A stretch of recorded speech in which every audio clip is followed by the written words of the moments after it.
Welcome back, brothers and sisters. I am Braden. This is Langley Outdoors, the place where we not only talk about what's going on in the gun world, our beautiful country, and how we're going to fix this bad boy together, mostly by charting a course towards freedom and backhanding all tyranny found, either Republican or Democrat, along the way, and passing the blessings of the Second Amendment and our freedoms to the next generation.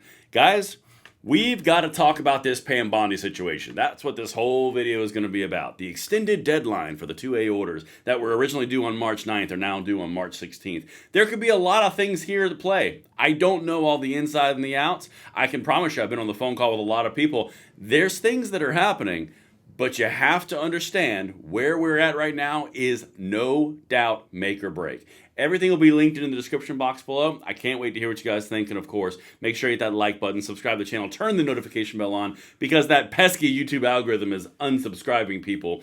And we want to make sure your prescription for freedom is not interrupted. All right. With that said, guys, we have got to dive into this right here. It's all on my X account. Follow me at BradenLOA. We are having a spirited debate back and forth. And it's an amazing way for us to communicate. So make sure, at BradenLOA, right down there in the description box to make it easy for your consumption. All right, let's get into this, people. We've got a situation. As you all know, the deadline passed for AG Bondi to basically come forward with the Second Amendment order fulfillment from the executive order of Trump. Okay, we know that. No doubt, no question. Where we're at right now is there's a new deadline, which has been extended to the 16th. Now, that could mean a lot of things. That could mean they're just cooking it up even better. It could mean it was a trash sandwich. It could mean they just got busy. I don't know what it means. However, this is really important because now you've got a secondary deadline. And we're going to walk through the hyperbolic here for a second and the hyperbole. This is make or break. For the next 4 years, this is either going to be something that is extremely strong and can be a little feather in the cap of the Bondi AG, the feather in the cap of Kash Patel, feather in the cap to the Trump administration, because we are literally at the precipice of amazing or new bosses to the old boss. Guys, you can tell me in the comments what you think, but the fact is, this is dropping, the deadline is dropping tomorrow. I can't tell you if they're going to miss it or not. But where we're at right now is a very important piece. In fact, that brings me into the next article that I'm going to show you from ABC, because this is why this is so important. Guys, on this channel, I tried to give you the underlying, the big, broader picture and tie it together with all the different pieces for a nice little consumption of freedom. Right here from ABC News, this is the importance of this. AG Bondi gets extended deadline to recommend killing gun control policies of the DOJ. This came out yesterday, and this is why I didn't immediately break, because I wanted to let it permeate a little bit and percolate. That's percolate and permeate, whatever. You get the idea. All right, check this out.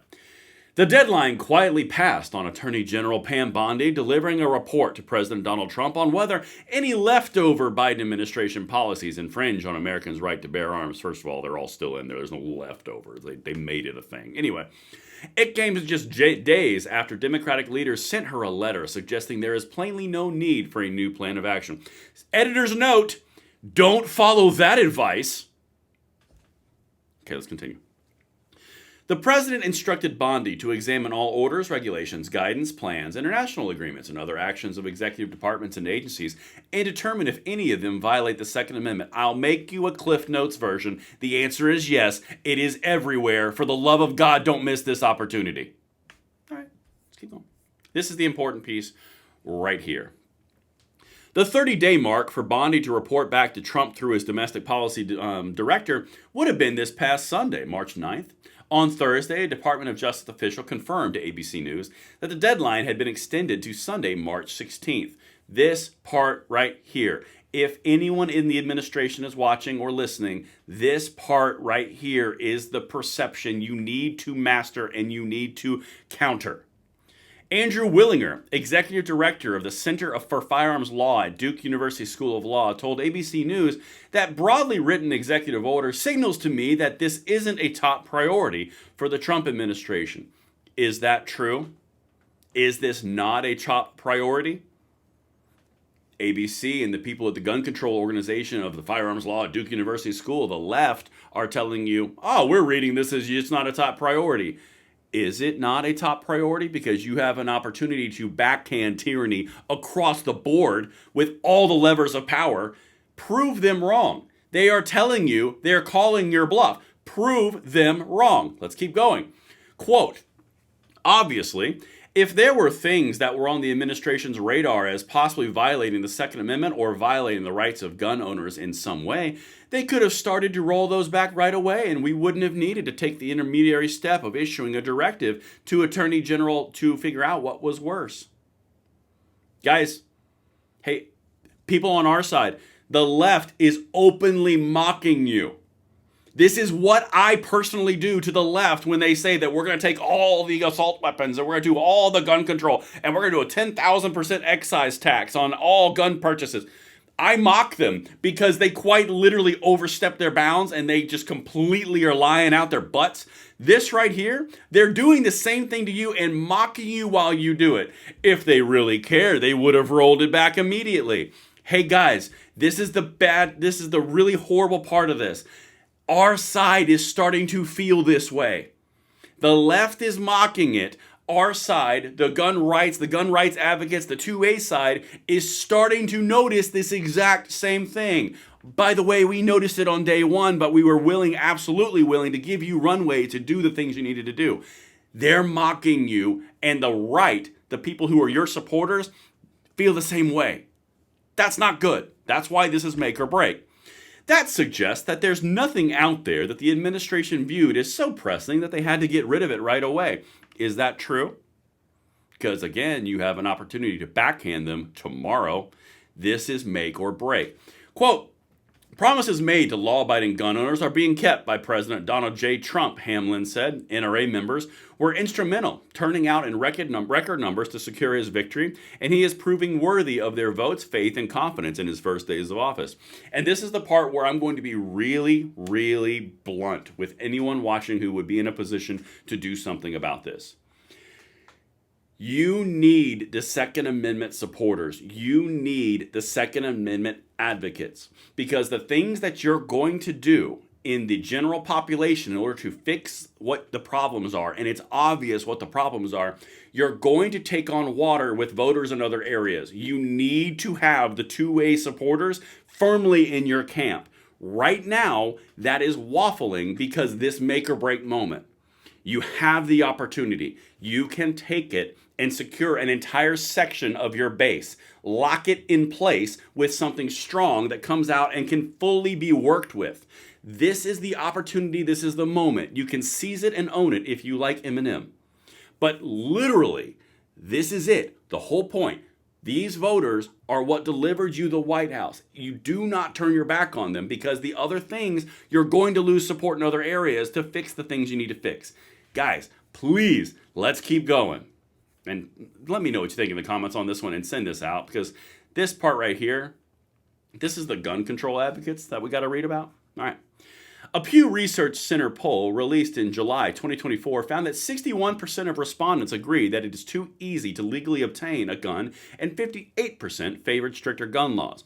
This is the part of caution. This is the warning of caution that I will give to the entire DOJ. These are all manipulated marketing talking points. You notice how they didn't say 58% would ban assault weapons? That's because the number is falling off of a cliff. Why they would say that everyone supports red flag laws? Because the number is falling off of a cliff. I'm telling you, the reason that they chose these numbers is because they're the most broad numbers possible, and they're such a broad question that they can do puff pieces like this. Let's keep going. Quote, we know that the vast majority of Americans, including gun owners and Trump voters, support basic safety laws that crack down on crime and keep all communities safe.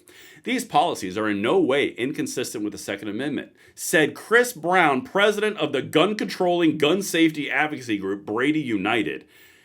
Guys, these people sense weakness. They are pulling all the stops to prevent the damage that they know that we have the opportunity to do to their gun control, which 100% infringes upon the Second Amendment. This is the moment. Brown noted that policies under Biden included expanding background checks for gun buyers and cracking down on rogue gun traffickers. Quote, they must be continued if this president actually wants to achieve any of his campaign promises around reducing crime, cracking down on drug traffickers, and reducing the flow of trafficked weapons across the southern border. They are pouring everything in because they think they sense weakness. Prove them wrong. And this last piece right here, quote, it's possible that the administration could do stuff to hold up that money, Willinger said.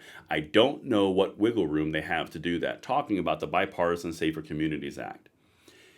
This is why we must get good recommendations. This is why we 100% must codify those recommendations, because of this exact same thing they're using against us right now. Madam AG, DOJ, Kash Patel, President Trump, anyone in his administration, this is your moment. Do not lose it. I want to see something amazing tomorrow so that we can carry this and drive our rights forward. Don't let us down on this. Everything will be linked into the description box below. I can't wait to hear what you guys think. And of course, make sure you hit that like button, subscribe to the channel, and turn the notification bell on. Later.